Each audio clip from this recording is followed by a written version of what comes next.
Alors, l'application qu'on a devant nous, c'est une application, le résultat d'une étude qui a été menée sur des stagiaires portant sur le poids. Donc, le caractère, c'est le poids. Les effectifs sont là. Et donc, 15 personnes ont un poids ou bien pèsent entre 40 et 50 kg, 70 entre 50 et 60, 30 entre 60 et 65, et ainsi de suite. Donc la première des choses qu'on va essayer de faire, c'est l'étendue. Alors l'étendue, c'est l'élément le plus simple à calculer. Sa formule, c'est l'étendue égale Vmax moins Vmin, c'est-à-dire la valeur maximale moins la valeur minimale. Alors la valeur maximale, c'est la borne supérieure de la dernière classe, et la valeur minimale, c'est la borne inférieure de la première classe. Et on va écrire 90 moins 40. Donc ça fait 50 kg. Et comme interprétation ou bien comme commentaire, qu'est-ce qu'on pourrait dire? On pourrait dire que les poids des stagiaires sont compris entre 40 kg et 90 kg. Donc ça, c'est en ce qui concerne l'étendue. Passons maintenant à l'intervalle interquartile, interdécile et intercentile. Commençons tout d'abord par l'intervalle interquartile. Bon, il faut signaler que pour calculer ces trois intervalles, il faut calculer ce qu'on appelle le ECC, c'est-à-dire l'effectif cumulé croissant. Alors ECC, c'est 15 plus 70, ça fait 85, plus 30, ça fait 115, plus 30, ça fait 145, plus 40, ça fait 185, plus 15, ça fait 200. Alors ensuite, pour l'intervalle interquartile, c'est la différence entre le troisième quartile et le premier quartile. Donc que 3 moins que 1. Si on souhaite les schématiser, là c'est la série statistique entre 0% et 100%. On va diviser la série statistique en 4 parties. Donc que 1, que 2 et que 3. D'accord?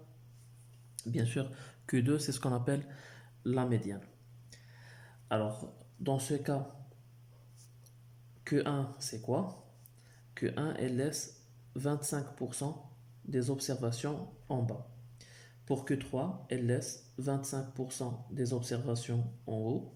Et donc finalement, l'écart entre le premier quartile et le troisième quartile, il laisse 50% des observations au milieu.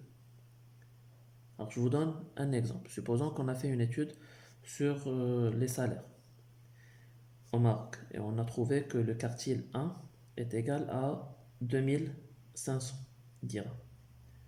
Cela veut dire quoi? Cela veut dire que 25% des salariés ou bien des Marocains touchent moins que 2500 dirhams. Et que 3, supposons que c'est 10 000 dirhams, dans ce cas, 75% des Marocains touchent moins de 10 000 dirhams et 25% perçoivent un salaire supérieur à 10 000 dirhams. Et par la suite, pour interpréter l'intervalle interquartile, on va dire dans 50% des cas, les salaires varient entre 2500 et 10 000 dirhams. D'accord? Ça, c'est juste un exemple. Par la suite, on va calculer le Q1 et le Q3 concernant cette application. Alors, passons maintenant à l'intervalle interdécile. Alors, pour l'intervalle interdécile, c'est D9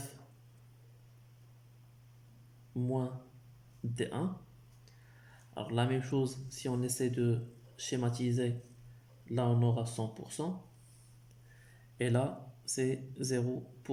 Et on va diviser par combien? Bien sûr, on va diviser par 10. Donc vous avez le mot décile. Donc on va diviser la série statistique par 10. Donc on aura là D1 et là D9. Alors, il y a combien d'observations inférieures à D1? 10%. Et combien d'observations supérieures à D9? 10%.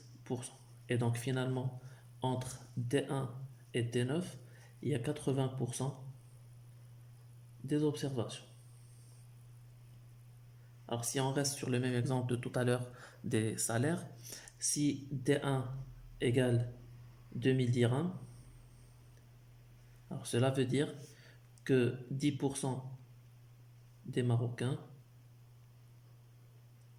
touchent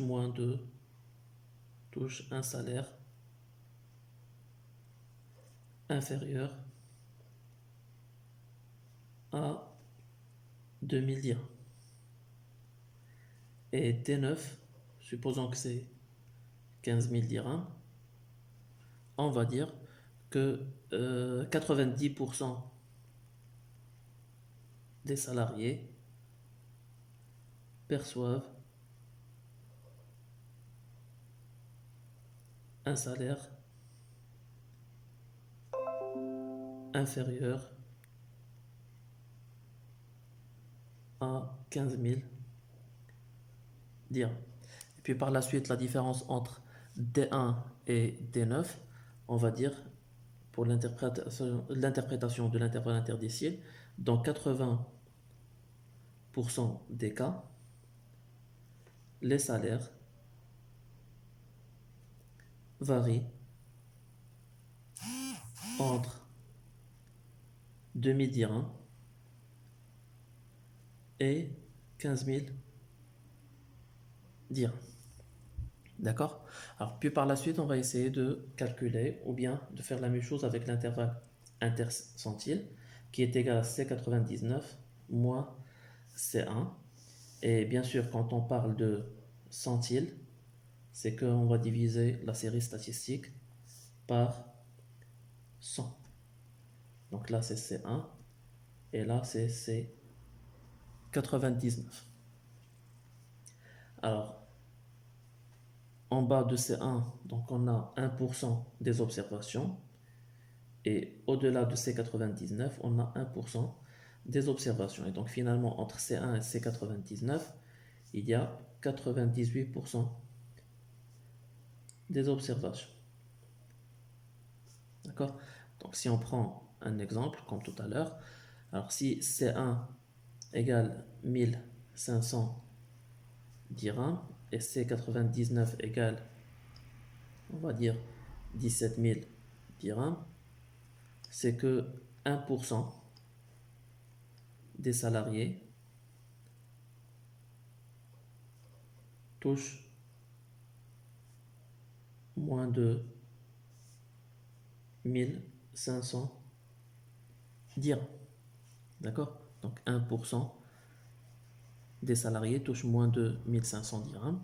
Et pour ces 99, qui est égal à 17 000, donc on va dire que 99% des salariés perçoivent un salaire inférieur à 17 000 dirhams. D'accord? Alors maintenant, pour interpréter l'intervalle intercentile, qu'est-ce qu'on pourrait dire? Alors on va dire que dans combien de cas? Dans 98% de cas. Dans 98% des cas, les salaires varient entre 1500 dirhams et 17 000 dirhams. Donc ça, en ce qui concerne les interprétations ou bien l'explication du principe de l'intervalle intercentile, interdécile et interquartile. Maintenant, concrètement, comment peut-on calculer ces éléments? Alors, ils se calculent de la même manière que la médiane. Alors, bien sûr, si on fait un petit rappel pour le calcul de la médiane, la première des choses qu'on fait pour calculer la médiane, c'est le fait de déterminer le rang de la médiane, qui est égal à n sur 2. Pourquoi? Parce que la médiane, elle est toujours au milieu. Maintenant, pour déterminer les rangs de Q1, Q3,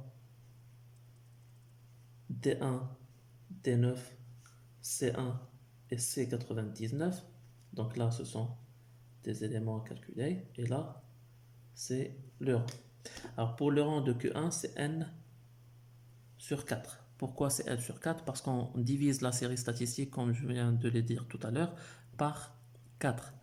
Et pour Q3, la même chose, on va diviser par 4, le grand N, mais c'est le troisième quartile. Dans ce cas, on va multiplier n par 3. La même chose pour les déciles. Donc là, déjà, vous avez... Ça commence par D, donc on peut la mettre en relation avec le chiffre 10. Donc déjà, décile, et on va diviser par 10. Donc n sur 10, c'est le premier décile, donc 1 fois n sur 10. Pour le neuvième décile, donc on va diviser par 10, toujours grand N divisé par 10, mais c'est le neuvième décile, et dans ce cas, on va multiplier par 9. Et puis pour les centiles, on va diviser par 100, et ça, c'est le premier centile, donc 1 fois n. Et pour C99, donc on va diviser par 100, mais c'est le 99e centile, donc on va le diviser par... on va multiplier 99 par n et diviser par la suite par 100. Alors, reprenons l'application de tout à l'heure, celle-là, celle des poids.